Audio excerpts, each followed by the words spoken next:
waiting for Nancy to join again.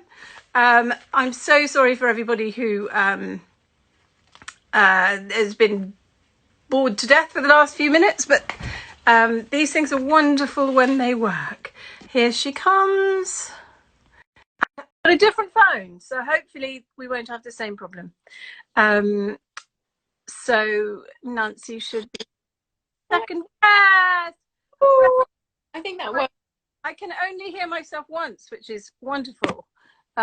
So hello, West. Are you West Sussex? You are West Sussex. Or East Sussex. Well, hello from East Sussex to East Sussex. Across the border, across the divide. Yeah. And of course, working from home is what you do. So this is nothing new, except that you've got your kids around all the time. No, it's fairly common for me to be working from home. I also have a studio that I share as well with some other people, so that I have a bit of interaction of a day. But I mean, I love being at home. I like to feather the nest, and so it's quite good from that point of view. But yeah, so it's kind of, having the kids around all the time is, a thing when you're trying to balance. But then also, since starting the business, I have been juggling and I've been dividing my time, and I'm used to fitting things in little gaps, and just if there's a will, there's a way. And I'm used to, if there's a day where not much has happened business wise, I try not to be too harsh on myself and just kind of go, okay, tomorrow will be different, and set an intention rather than worrying myself. So yeah. So when I was looking back over your beginnings as a perfumer, you used to run something called the School of Perfumery, which it strikes me that we have so many people who log on to these perfumer lives and who write to us, who just long to be perfumers. So whatever happened first of all?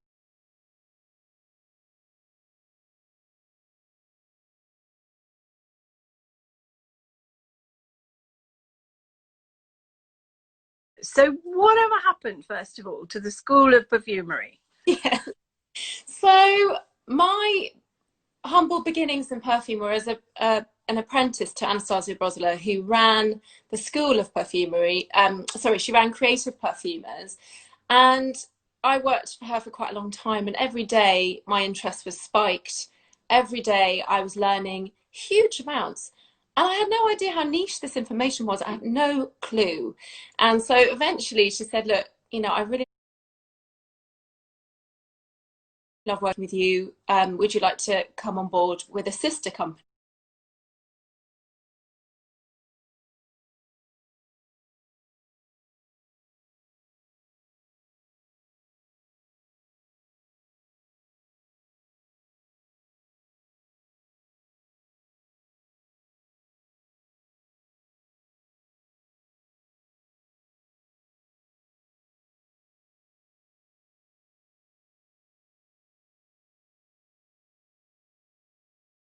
Come on board with a sister company, which was the School of Perfumery. So we were going to have senior perfumers come in and instruct a smallish group of people in levels 1 and 2 in perfumery. So in the first instance, we had senior perfumer Mike Evans of Quest, who's also my mentor, and I still speak to him as well, and run things by him as well. But he kind of taught me the nuts and bolts. So I had kind of very strong grounding in naturals, but even at the time I wasn't really sure that this was my thing. It was just kind of rushing towards me and seemed to have a flow about it. So had you joined her just as a kind of assistant, as an admin assistant almost, or I was an assistant, and we used to run things like charity fashion shows and where we would incorporate perfume, but we would do bespoke perfumes and profiling, as we called it, of lots of the who's who of the industry. So we'd have lots of big names coming to us and saying, because at that time it was all about, do you remember, the signature scent? It was, we'd have some people, all manner coming in. Some people with a very fixed idea about what they wanted creatively. Like at the moment a drop leaves a leaf. Someone came in and just, that's what I want. would come in saying, well, I don't like smells, with their arms folded. And we thought, oh my goodness, they don't like smells. How do you get around this? Yeah, so eventually we managed to elicit and drill down that this person liked the smell of motorcycle grease. So we literally started with that, and then we created a perfect oil. But I was doing lots of things like labeling and working on the library and cleaning bottles and shelves. I mean, I've really had some incredible mentors, Jo, throughout from the beginning, and it's just all kind of evolved very naturally and benevolently. Thankfully. What did you think you wanted to be? I mean, what would you have done if you hadn't become a perfumer? Well, I was quite a precocious child, and I was an actress when I was very young. Okay. I went to Anastasia Theatre School, which was very much like the word star was banned. It was, very much community, and it was, so Anna was my first mentor, in fact. Right. Extraordinary one, actually, and kind of set the tone. And then after that, I went to Central School of Speech and Drama. So from that grounding in improvisation, which is kind of important because you kind of improvise through perfume. Yes. I've done a lot of improv, and my dad's a musician as well, jazz musician. So there's improv well around that too. And then, I went to Central and got a classical training in theatre and left with a great agent. And then sort of, I was squeezing auditions in my lunch hour when I was working for Anastasia initially. So I sort of run off.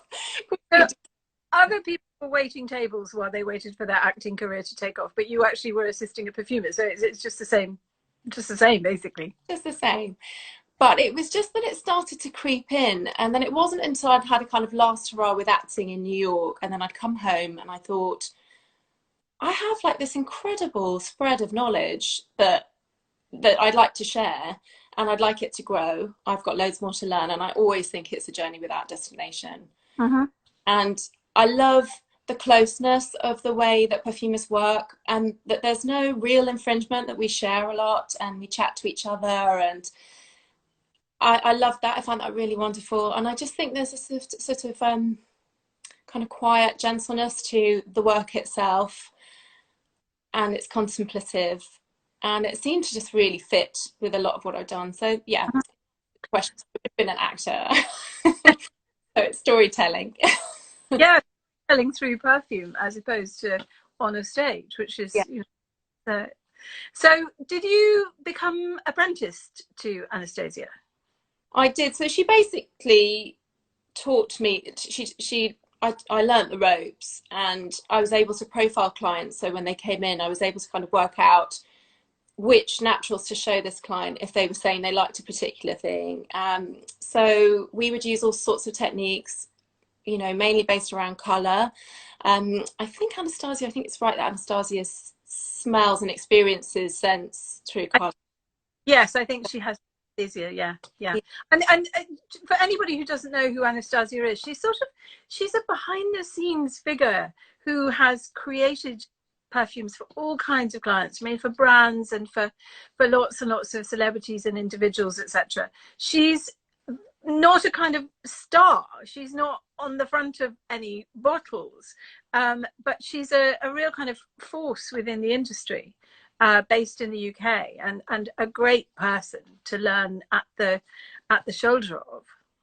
She's so passionate, and that was really the thing that came across initially and knocked me for six. And I just, her knowledge was incredible. But she, you see, you can be in a lab for 20 years, but she would know exactly what this client wanted, and and she'd be able to instantly read between the lines with someone, especially if they were very famous and used to presenting themselves in a certain way, and perhaps maybe wanted to get to something else in order to inspire the perfume. Somebody's saying, what's Anastasia's first name? It's actually, that is her first name. Her surname is Brozler, which is Brozler. And if you Google her, I think we have an interview with her in our noses section of the Perfume Society website. But she's somebody I feel deserves to be more in the spotlight than she really is. But she must have chosen that. So then you, however, decided to be in the spotlight. Yeah. You decided to create your own perfume house. Yeah. So how long had you been working before you decided, okay, this is time for Nancy Meiland perfumes? When Because you spoke fragrances yourself for a while, I think. I was doing that for a while, and then and I really, that was kind of, I got the bug for that, so that really drove a lot of what I was doing within perfumery. And as I say, I had delved deep more into the naturals than anything else. But actually, what really happened was that I worked when I came back from New York. I worked with Lynn Harris at Miller Harris and was doing more of the bespoke arm there with her and another incredible mentor. So again, from there, I got this experience of how you could define a brand and how you could grow the brand, and with integrity as well. And it was really beautiful to watch. And that must have had huge swathes of impact on me. I know it has. So after that, I fell pregnant with my daughter, and we decided to leave Lilla, who's now 11, and then we decided to leave London. And I knew from an acting background that I just wanted to be around them, and I still do. Like, I still just want to be here with them. So I thought, well, what can I do? And I kept coming back to it.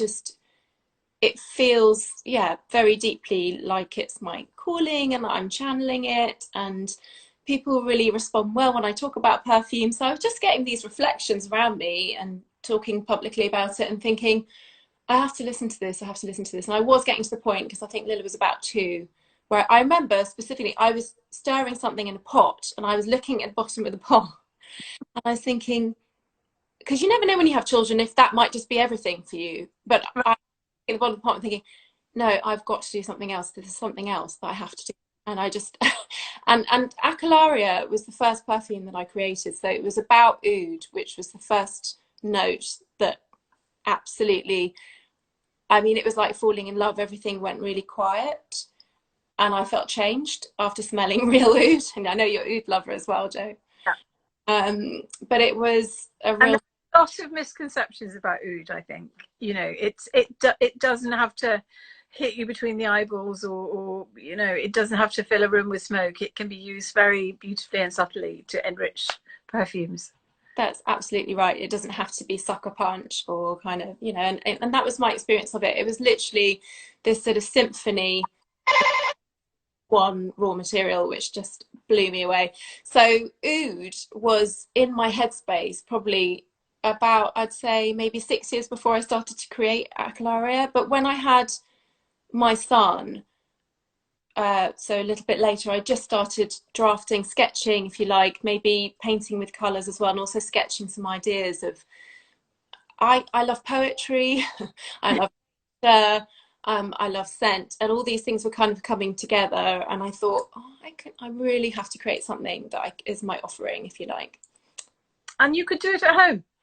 And I could do it at home. I literally did Rosier, this one.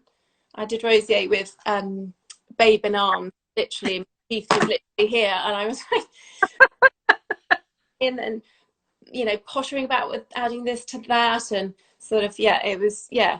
But and my friends questioned the was this wise, me beginning something like this for small children? They really did question it, but I think I knew I had to start. And you then, of course, had to become your own salesperson. Yeah. It didn't have a distributor. You had to go knocking on doors, and I think you started with... I first saw your perfumes in shops that also sold other things. I think you were very clever getting it into kind of lifestyle environments where people had, got lots of fashion brands, but actually a fragrance brand that sat alongside them would be perfect. Telling the story, I think, just sort of fitting in. And I mean, I don't know how even the design has come up, because I would have thought I might have had to, review the design by this point, but it just felt like everything, just the pace of everything has been slow, like, because I've been looking to babies too, and a commuting husband 5 days a week. So it's, like, I am holding the seat, but then also I think the acting makes you really flexible and adaptable. So you can call something and be a bit like this, and you can, you're sort of thinking on your feet a lot. So I mean, I hate to say it, but also presumably helps you to deal with rejection, because that's very much part of if anybody says no, thank you very much. You know, some of us would take it incredibly personally, but I know from actor friends and family members that you know, rejection is a very common currency in acting. Absolutely. And you just, yeah, I think I just had to trust in how benevolent it had all been thus far, and what I was able to, and what people had received from me enjoying perfume and knowing something about perfume Yeah. and creating something um, for them. It's all about that for me. I think when I do a talk, and it's probably the same for you, but you know, you're, you know, on that public interface and you're really connecting with people. And I think it's about connection. It's Mm-hmm. about connection. It's about communicating something. Um, you know, and actually, with the children being small, there was a lot of journeying in, which of course there is completely at this time. So like, or journey yin, as my friend calls it, but you're literally journeying in at the moment. We're in a pause, we're coming inwards, and that can be very rich for inspiration and for listening. So a lot of it was made listening, patience, just Yeah. waiting. And I'm Yeah. like, if it wasn't meant to be, then it wasn't meant to be. I'm quite a believer in that too. And Um, are you the judge when your fragrances are finished? So you put them out only occasionally. I mean, we just had another beautiful one called Sous Bois, which is for me, it's like lying on a forest floor. It's really kind of foresty, and it's a yin fragrance, actually. I think it's a very inward looking fragrance. But are you the one, do you have a panel of friends or anything? You say, what do you think of this? Or are you the one that actually judges where the finishing line is? I have to say, it's usually me. I mean, I haven't done focus groups or anything. I do absolutely wear things, drafts on the school run, and then someone will say, "Oh, what's that?" And then and then I'll ask, you know, friends and my other fellow studio goers Yeah. what they think. Definitely, I'm open to it, but I try not to crowd it, and I try to kind of just keep with a single vision. I mean, I do like to slowly because I like to capture a mood and a feeling, and essentially that's what I'm doing in the bottle anyway, about a place or a time of day or a particular light. So I I I do that within the collection too, because I want to feel that it's right for our times and where we are at collectively, maybe. One of the But questions is that you know, where do you get your inspiration to create? Your fragrances to me are very much inspired by the natural world. Um, they're not necessarily all natural, but there is a feel about them that is somehow outdoorsy and full of nature. So, is that an inspiration to you, or where do you get it? always. Always, always, always. I think since moving from London and feeling more in tune with the seasons, that was the first thing to happen. But also, I've always been deeply connected with nature. Um, it can be, I mean, it can be absolutely anything. I mean, I was just walking this morning. I went for a run and I was going past a stables and I could smell the horse manure. I absolutely, you must know, love agrestic smells, as we call them. So the barnyardy, farmy smells. I'm just obsessed. The leathers, the steamy hot leather where you lift the saddle off, and that hissing kind of smell, you know, and horses as well. The scents are just so powerful. But I noticed a new note this morning in the manure, which was apple, and I was shocked by that. I thought there's actually a note. So I do follow my nose Yeah. physically a lot, and when I'm home, and even in London, you know, I would run around Hampstead Heath trying to follow a scent of a rose hip smell that I was getting. I have Not a I have a memory of being on a train, Warrington. I remember it so clearly.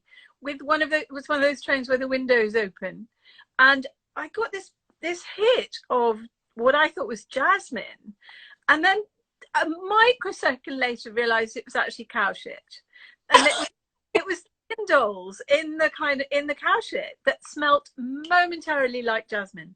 It was absolute, and that's the kind of dirty bit of jasmine. I love that, and it's really, really key. And I say it to my children because they immediately want to go, especially at the moment. We've done a few fragrance trails in lockdown, lots of nature walks, lots of them. It's the only way through. but they've gone to me, oh, you know, oh, that stinks, Mum, that stinks. And I'm like, well, but what about it stinks? What about it? You know, within every scent, every aroma, there's a balance of something smells really gorgeous and something not so gorgeous. So it's about sort of being really objective and really open-minded, isn't it? Now, listen, I want to know and I'm sure that every parent in Britain would like to know what a fragrance trail is, because, well, I'd like to go on a fragrance trail with you, Nancy, but what is a fragrance trail? So I've done them with groups of adults as well, as parts of yoga courses that I've done before and that I've joined of other people's. And but for the kids, I wanted to kind of I did many years ago a map of Lewis, a fragrant trail map for kids. Wow. So it was literally taking them from one interesting, impactful smell to another. And then they would have a notebook. So they would draw or do a sketch of their impression, or maybe they would just write one word. Yeah. And nothing was wrong, it was right. And some of the smells might be commonly accepted as best than others. Like I took them to the Grange Gardens, which is a beautiful garden in the centre of Lewes, and the loos are very undesirable as a scent. But I got them to go in there as well, kind of describe it, you know, and all the beautiful floral things, but we talk about, you know, some strange smelling things, but there are some absolutely beautiful notes. We also have the hops in Lewes as well, so there's that. Also the smell of butcher, like a smell, and then there's the bakery, you know, so you could wander around. Amazing. That schools did a bit more on attuning us to our senses in that way. I really wish there's more. I did go in last term because my daughter was doing Tudors, and I went and did Tudor perfume. So the kids were talking, and some of the kids just got it instantly. And they would say things like, "Oh, I want to make a perfume," because I would tell them we're going to be making a perfume about a story or a character from Tudor times, and they would just bubble up with all this inspiration. And one of them particularly just said, "Oh yeah, I want to do something about." You know, a battlefield and the smell of a battlefield. And I thought, wow, amazing. So they are inspirational, and they certainly tell it like it is. I do show the kids my drafts, and I do say, what do you think about this? What do you think? Yeah. When we were doing an email exchange, you said you have something called an olfactorium. Could you explain or show and tell? Because I love the sound of it. I'd like to live in an olfactorium. No, I wish it was more glamorous, but everything has to be very user friendly in my life, and so I've got my little organ is this, and it's got all my favorites in it, and then just some that are just more the bare bones of a formula. So it looks a bit like that. Oh, it's beautiful. I can take it to the. It's a dinky little traveling organ. Yes, it is a traveling organ, and then you just pop it in like this. Take it to the studio. Right. Can you buy those online? Anyone can get these, I think, from Cinquième Sens. Cinquième Sens. Sure. Anyone. When I put this up on the website, as soon as we can download it and put it on our YouTube site, and then I will refresh the page that invited questions for you, and I'll put a link to Cinquième Sens at the bottom for anybody who wants to get their hands on something like that. But I mean, Cinquième Sens is somewhere that people can go and study. We had a question that just came up earlier on. I think there's just this great hunger among people to actually learn how to make perfume. And we had Emmanuel Mauglin from Experimental Perfume Club on a few weeks ago, and of course she's tapped into that real desire to be hands-on. Have you ever thought about offering courses yourself? She says, wanting to sign up. Okay, so I was actually working on it just before lockdown hit, and I was planning to organise one more sort of June, July time when we began lockdown.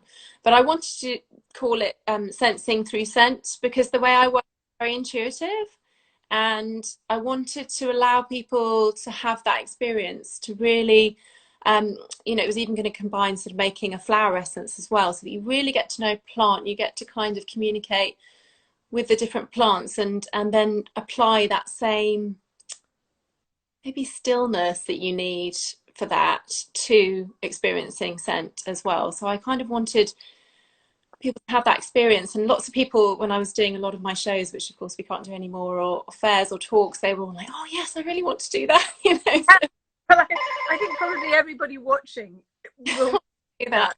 So do watch this space. Project up when Yeah. we're all able to sit closer to each other than. Wonderful. Yeah. Well, maybe we can do it at a distance. There might be a way. There might be a way. I mean, there's a lot happening, but I think at this stage we're all just so desperate for human contact. You know, it's a screen is great. It's better than not having a screen, but it's not the same as a human being. Is there a perfume that you wish you had created? Yeah. So get to some of the questions that people have sent in. What would you like to put your name to? Oh, well, I really, really love Jean-Claude Helena, and that was kind of a pivotal moment in me creating my own collection, because I hadn't really truly had an experience of a perfume that was that kind of encapsulated sort of fragility and a kind of humanity about it, and an extreme tenderness, which was somehow really big, even though it was quiet, if that makes any sense. Yeah. And I'd always thought of perfume sometimes shouty, you know, you get a lot of that screamy perfume on the street. And I tried with Dan, and I think I was pregnant as well, so I would have been a bit more sensitive to smell, so maybe that's why I loved it particularly. But it's the L'Eau d'Hiver. Sorry, look at the tiny dribble at the bottom. Sam? Yes, you want another bottle of that for Christmas. So you still wear it. You still wear other people's perfumes. Occasionally, I tend not to wear much perfume because I like to pare everything down when I'm not working with scent. But if I'm going out, I have no, qualms about using something else. A bit like getting used to colours on a wall. You do need to evolve through scent, and I'm always an advocate of that with my own perfume. We need a fragrance wardrobe, and to somehow mix it up occasionally. And I mean, this one's got heliotrope in it, and kind of it's like honey-like waters in it, and it just made me want to cry. Quite. In a great way. Do that. So when you're creating, are you drawn to particular materials time and again? Have you got certain things that I don't know, it's like putting cumin in a recipe, or salt or black pepper or whatever, things that you just find yourself reaching for time and again? Time and again. I mean, I think because I really feel driven. What I enjoy about making perfume is exalting nature so much. That's really, I think if you took everything away, that's why I do it. And so in order to create that kind of sense of something being well crafted, I like to add things like herbaceous notes to give it that kind of sort of herbal alacrity, if you like, and that kind of, it brings it to life somehow, and makes it less, like more, I don't know, if you compare it to a garden, less manicured, if you like, and wild. So yeah, the herbaceous notes I always come back to.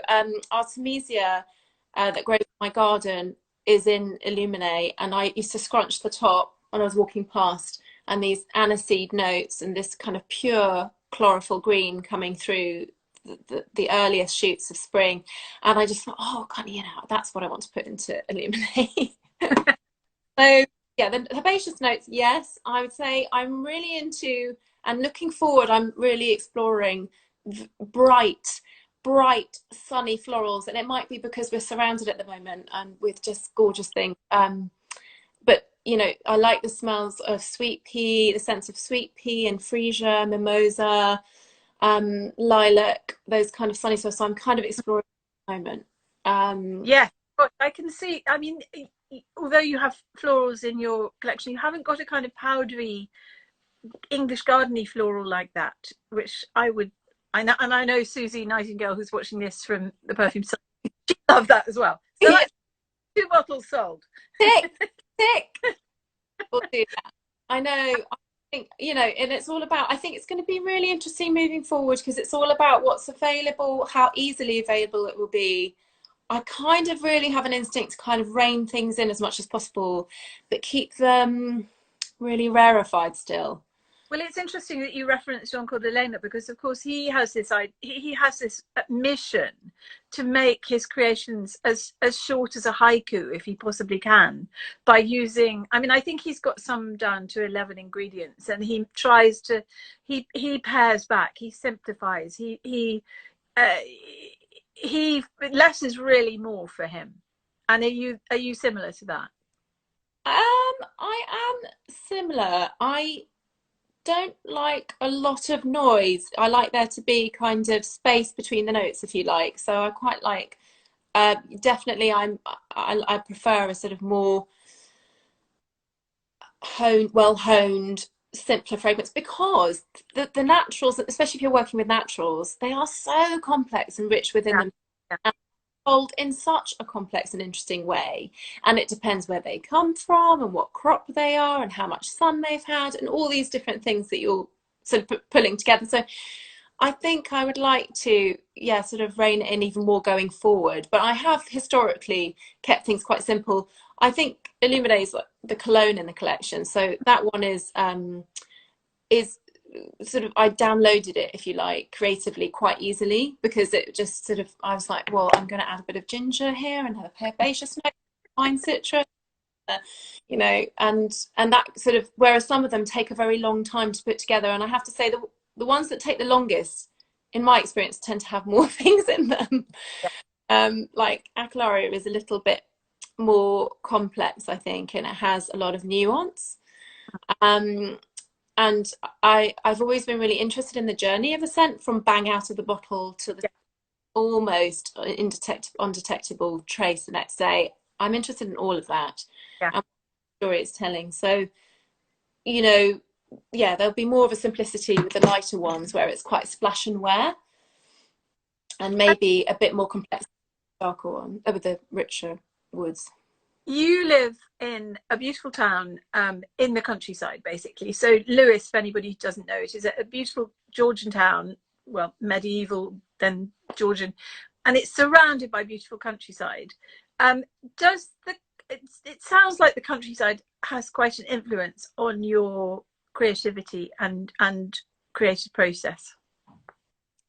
Absolutely. I think it does. I think I just have naturally started to work in a kind of season. I mean, you know, I very quickly realized that I'm a small boutique house. I can't keep up with trends. You know, even if I could forecast them, I couldn't maybe go, oh, it's going to be now and it's going to be this. I, I'm afraid to say that although I'm always listening to feedback from customers, I do, in terms of moving forward with something new, I try not to take on too much of other people's opinions about Yeah. things and try and stay to whatever the beginning inspiration was, or the instinct about it.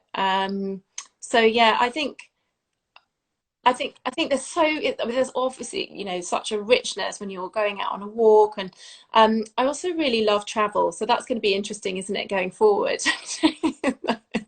Only travel. No, you can come with me, and then we can. But or maybe we could sort of go to places for each other. I don't know, and sort of bring back so that we don't all have to go to different places. But maybe feedback more about what we've discovered in areas, or I don't know. But anyway, travel is obviously something that is people are looking at in a fresh way, aren't they? But Subois, for example, was Highlands scent fougere, fresh fougere, and for me, it was just about just capturing a place and connect the feeling. And of course, that's been really important recently because we're all traveling in our mind's eye. Absolutely. Where's the first place you will go, do you think, after we're allowed? Well, I had, you know, we booked, Dan and I have a 10-year wedding anniversary coming up.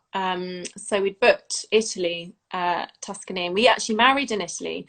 Right. So I think that's going to be the next thing for me. There's such a fertility about the place, and a richness, and a joie de vivre, and all those things. So I think it would probably be Italy eventually. But I've been having lots of dreams, and my dreams are usually like Venice. I've sat in a boat in Venice. But yeah, so where will you go, Jo? I want to know where you're going to go. I want to Portugal. I've never been to Portugal, and I just want that kind of colour and brightness and sunshine, and having a basket over my arm and walking to the market and buying ripe tomatoes. You know, it's just that simple, really. It's gonna be in Technicolor, isn't it? When it happens, it's just going to be in Technicolor. Absolutely. But on the other hand, I think, you know, well, you and I are very lucky to live in, I certainly think that Sussex is the most beautiful county in Britain. But, you know, anybody who, obviously I totally empathise with anyone who's been stuck in a flat without access to green spaces, etc. But I think anybody who has, you know, somewhere outside they can go, our relationship with that has completely been transformed in the last few weeks in a very precious way. And I think that that's something that people will be looking to recreate through the wearing of perfume, that connection with nature. I mean, what do you think the ripple effect in the perfume world will be of the kind of, you know, post-COVID fragrance landscape? I mean, we're gonna have to be looking at slowing the pace and sort of reining things in. And I think it will be more about shaping things with meaning and, you know, reusing more, using less. I think those things are going to have to come into this industry, as in fashion and other industries. But I don't necessarily think that's a bad thing. A bit like people who get really excited when they've got one or two things left in the fridge and they think, oh, I could whiz that. You know, there's a sort of resourcefulness which connects us to the earth. I mean, effectively, you know, people growing their own food and all that, you know, rewilding and all of this. And I think, you know, we've certainly been doing a lot of growing with the children. And I think I already feel much more connected with the earth through having this experience and like you say, connecting with nature in a new way. And having time around the edges. I mean, well, I'm homeschooling, I'm doing this, that, and the other, but still some kind of fluidity. We're not rushing around. That nobody is rushing around, and I think that that's the huge difference for almost everybody. You know, I mean, at the drop of a hat, we would all be on a train to London, or going here, or going there, or filling our diaries. And what I sense is that that's the thing that most people want to kind of preserve, is that little bit of kind of time to think and time to be, as opposed to just doing. Yeah, I absolutely 100% agree. A trick question, by the way. Go on. Sorry, got a bit of a delay there. Right, background of being. If we go back to the questions, I think there's a trick question here. Who is your favourite brother from Louis Lauder? Oh, he's so naughty. He's so naughty. I knew it was one of them. I've got two. You're getting your 5 seconds of fame now, though. That's good. So I love them both equally. They're extremely talented and both musicians. So love them both. That's your answer.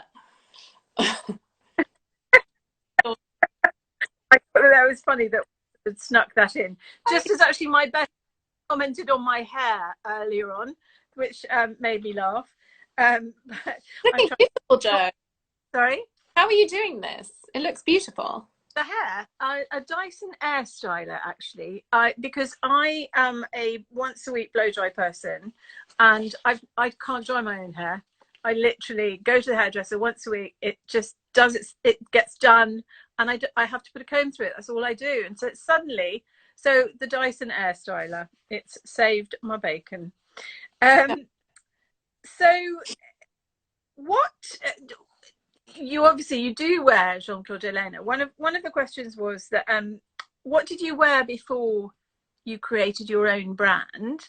And obviously you do still wear other people's creations, but if you take us on a little timeline of Nancy's favorite scents in the past, what would they be before you had your own?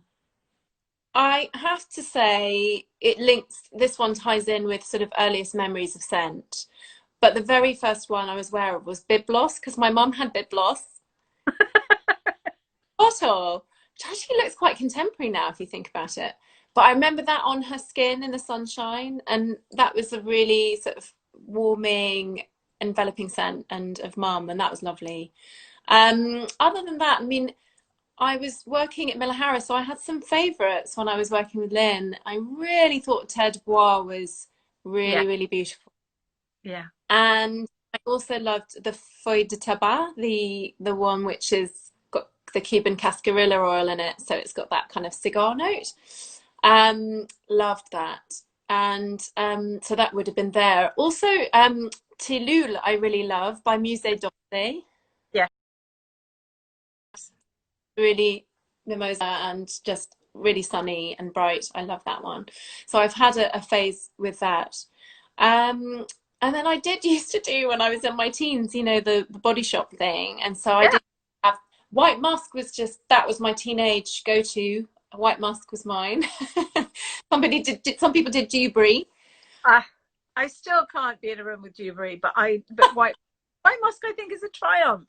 I mean, it really is of its type. It's an absolute triumph. And you know, at Perfume Society, we are not perfume snobs. We are all about just wear what you love and take the time to go out and explore and try new things. You know, it's Also, I got married to Fleur d'Oranger,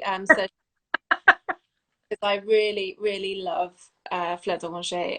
It's so beautiful, and it just worked in that heat of Italy as well. It was just really beautiful. So yeah, that one I think. and much time. I'm obviously not at the moment. Do you actually spend much time going around smelling other people's creations? And where would you do that? Would you go to a department store, or would you go somewhere like Les Senteurs? I go to Liberty, Mm-hmm. and I just have a sniff around. You know, there are some good, you know, shops in Brighton as well, so I might pop in there as well. They've got a collection of things. Mainly I'd say department stores because they've got a good spread of different things to try. Yeah, But you know, there is some really like Flint in Lewes, as you know, which is a beautiful lifestyle store. There's some really gorgeous lifestyle stores in Lewes, and they're currently stocking some really interesting scents as well. So yeah, there's inspiration from everywhere. But I think, you know, it's a spacious market, and I think, you know, that's why I've got no qualms about, you know, embracing what other people are creating as well, and kind of and we all, it's symbiotic, so we all, it's like pollinating. You will get a little bit from here and you might buy this or that, but how you're going to communicate it is always going to be unique, always. absolutely. If your kids were asked to, what does mummy smell of? What would they say? He told me I smelled like vanilla biscuits, which is nice. What else have they said? I'm sure there have been less desirable things. But mainly, yeah, I think there's that association with vanilla because vanilla is in breast milk as well. I didn't know this until Yeah, but there's this comfort and this sense of being held, and so I think they probably say that. But it's a very good question because I'm surrounded by they know inside out all my fragrances because they're sort of around all the time. So I think they will probably really associate with these, you know, as they grow older, the individual collection. do you feel that you had a particularly strong sense of smell when you were growing up? Were you aware as a kid that it was something that was really important to you then? I think I'm just always really perceptive anyway about anything. So I have an artist disposition. I struggle to be normal. And no, and I think, you know, certain instances like my grandmother's roses in her garden, I remember just padding about barefoot and just literally burying my head, and it seemed to hold my whole head, one entire bloom. And just moments like that, I think, yeah, I think I did have it. But as I learned through my training, obviously it's not what I can smell, but it's how I can express Yeah, it. How can I communicate? And of course, the storytelling, I've always wanted to communicate to people. That's just what I do. So it's in a and you do different very beautifully. okay. Of course, you know, so we've got a sort of business question here about how you actually, you know, it's all very well to have the idea to set up a perfume house, but where did the funding come from? I mean, did you have a little nest egg somewhere, or did you go to a bank, or? So I had my pot moment, staring at the bottom of the pot, going, well, it's now or never moment.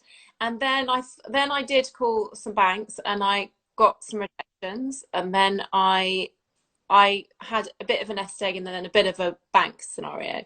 So it was kind of between the two. But it was only a kickstart. So I've never guaranteed anything. And at the beginning, there's just a slight terror. I mean, oh God, can I keep it going? And da da da da.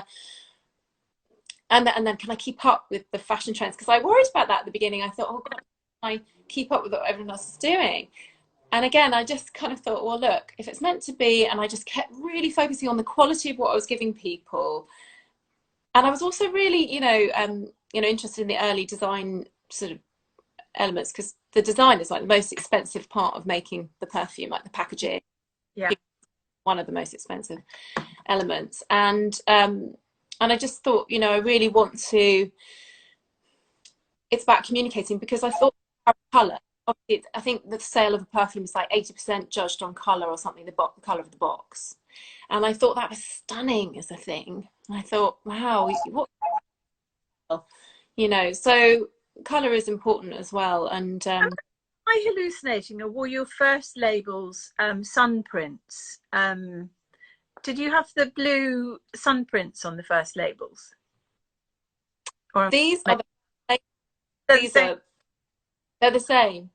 So yeah, beautiful friend who I work with, Coco, in Japan, and we met in London, and she was working at the Royal College of Art, and it was the first piece of art I bought, and I was stone broke.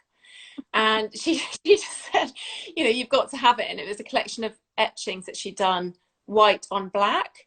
Okay. And I just knew when I came, she had a lightness of touch that really appealed to me with perfume, because you don't want anything too heavy. I don't really want anything to say what anything is. I'd like to have a nudge in the right direction, a little steer, but I wouldn't really like to be slapped around the face with it's this or so I thought, well, I'll get her to do some. So she began with a collection of etchings, black and white on black. I've got them somewhere still.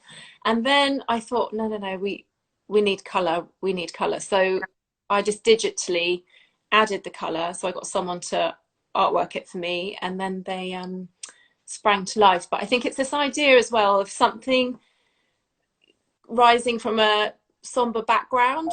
Yeah. Rising to the fore, and I feel that's been my journey in many ways. One of the things that you were talking a little bit earlier on about the pace of launches moving forward, etc. Are you yet coming up against this phenomenon which we're starting to read about ingredient unavailability due to harvests going unpicked, etc.? And what do you think are the materials that are going to be worst affected? What are you hearing?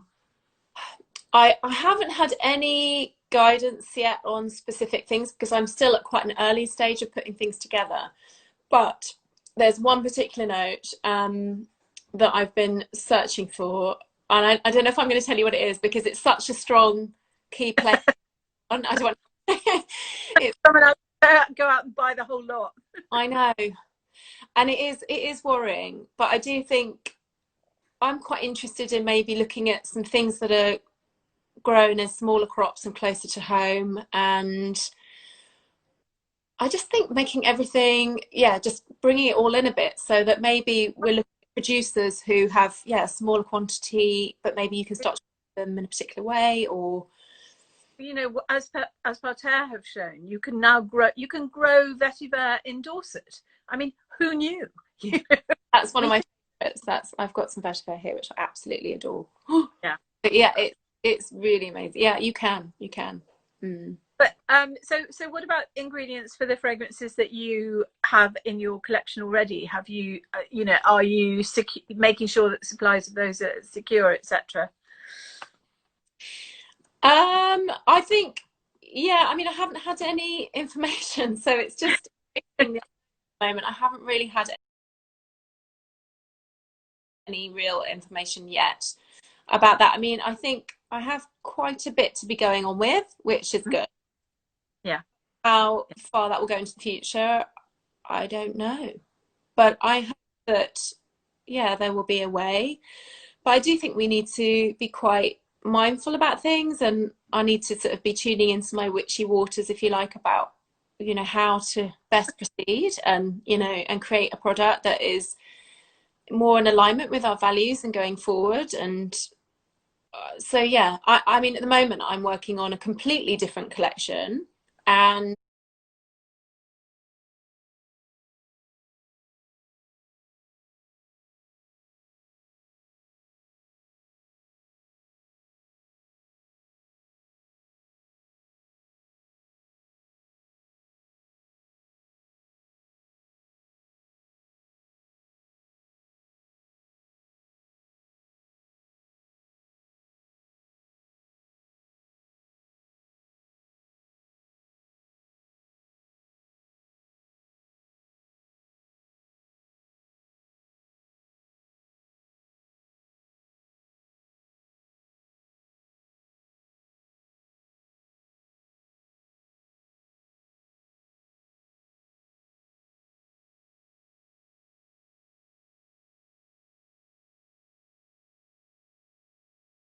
Well, and if you launch three things at once, journalists are only going to write about the trio.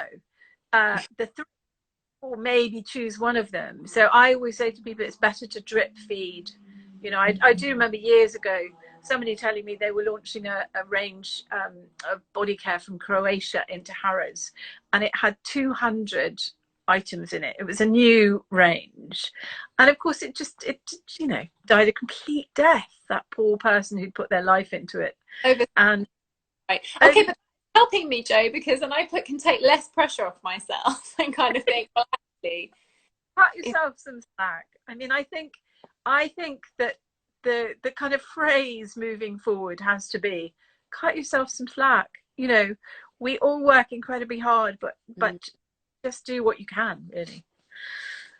yeah, sounds good. I'm going to run with that. How is the homeschooling going, by the way?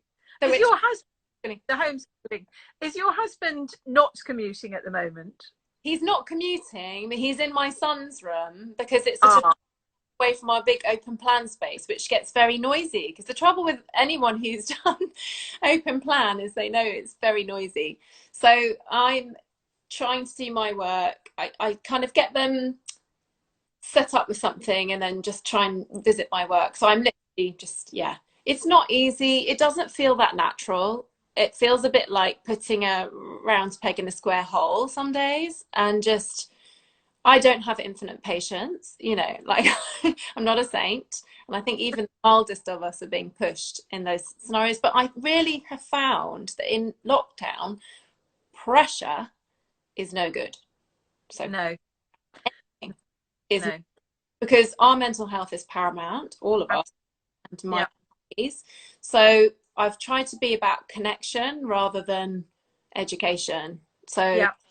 and even things like we made elderflower champagne the other day from the hedgerow, and we've made tea that we dried. And I'm like, that's great. If the kids can come away with something about how, or the wild garlic that's great, about something, how you can resource, and I'm really be happy with that. So there's different, you know, it is throwing up everything. It's shining a light on everything. It's like, it's calling into question, what is it to be human? What, you know, many big questions. And what is education, and what do we actually need to know? What do we need to learn in an age when you can Google the capital of Peru? You know, you don't actually need to know the capital of Peru. So funny, yeah, exactly. Lima, by the way, folks. But you know, what we actually do need to know, I think, is more about the world around us, and about nature, and about how to make things and how to get stuff done, and about relationships. And you know, I have a family member, it very much echoes what you say, but you know, her son really hasn't done much in the last 3 months, but she says, I don't want his abiding memory of this 3 months to be his mother shouting at him, you know. It's really key. I'm 100% with her. I 100%. I mean, luckily they kind of want to do it anyway, because the funny they're seeing daddy being so disciplined about work for, Yeah. so, and now Heath, especially my son who just idolizes daddy, is just like, oh, I can do that. I'm going to. Yeah, that's great. So they Good role. a little bit in the morning, but I really find it's just mornings. I can't go out into the afternoon. Oh my goodness, not without gin. Way too much. So we're bumbling about. We're bumbling through. God, nature helps so much, and the dog helps a lot. There are all these things, but I think it'll be really interesting because very often they tell you what they're interested in and what they're learning, and then you're like, oh yeah, let's pursue that a bit more. Or like I made a propeller with Heath last week or something. He's really into aviation now, but they have a fad and then it goes, and then there's something going with that. Yeah. Well, at least they're not spending their days glued to screens. But amazingly, we've got through an hour despite the technical challenges at the beginning. Well, It actually driven me mad trying to hear my own voice echoing back, like kind of trying to speak to your grandparents 50 years ago. But your fragrances are so beautiful. One of the questions, actually, just before we finish, where can you buy them in London? Well, that's tricky because we were in Harvey Nicks and I was just about to approach everyone with Sous-Bois. I was waiting until Sous-Bois was ready and then approaching everyone. I'm sorry, everybody. It's mainly e-commerce, to be honest. But I will reapproach a lot of them with my, latest creations. But I think at the moment, it's mainly online. We were in Harvey Nicks for a while, but they had a whole new refit of the Knightsbridge. So, and I'm small, so at the moment, so that was kind of what it was. So yes, mainly I would just say head to the website and just ask. I know a lot of you have been asking really gorgeous questions, haven't they, Jo? And there's just so many questions. So do just contact me, as and when via Instagram or your preferred medium. And when do you think the new one will land, or is it just going to land as with Nancy's other perfumes when it lands? There's a case of when it lands. I do feel like there's a bit more of an urgency, mainly because I want to, it's my offering. This is what I give to the world. So, and I've felt, there's been no other unifying experience like this. No. Ever before. Ever. So I feel there is a bit of a time pressure, but it's more just a sense of urgency rather than pressure. I think I would like to get this to people because it feels important somehow. We'll see. I can't wait to smell it, and I am going to come over and have that cup of tea with you as soon as we're allowed. We've been talking about this for years and years and years. And we'll do a fragrant walk. We'll do one. We'll do the fragrant walk. Absolutely, that would be great, including the stinky loos in the middle of the park. I might just tailor make it for you, but we'll see. Thank you so much. It's been really lovely. It's been wonderful watching your kind of journey as a perfumer, and thank you so much for taking this time, getting away from the homeschooling, putting your creation on a back burner, and talking to everybody. But yeah, it's lovely to see you like this, and I can't wait to see you in person. Oh, thank you, Jo. I really appreciate it. It's been an absolute joy as ever. Thank you. And everybody, it will be up on the Perfume Society website just as soon as we can download the film, which takes a little bit of time. But yeah, see you soon, guys. Thanks so much for tuning in. Thanks, everyone. Yeah, take care. Bye.